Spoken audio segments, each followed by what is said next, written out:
يلا بينا بقى على احلى بط سوداني شامورت اهوت. احلى بط سوداني شامورت واحلى بط بغالي زي ما انتم شايفين كده.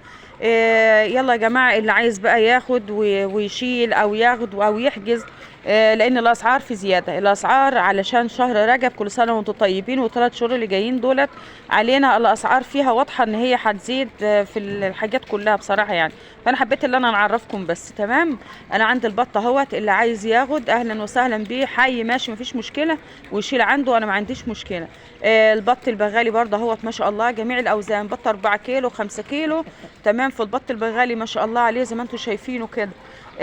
البط السوداني برضه فيه اوزان تقيله اهوت، وفي نتايات برضه اهوت ان شاء الله شمرت.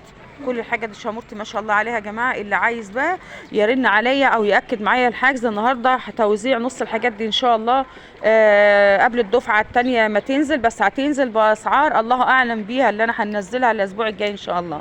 تمام. نقوله الف هنا يا رب. واللي عايز بقى يرن عليا ان شاء الله توزيعه ابتداء من النهارده.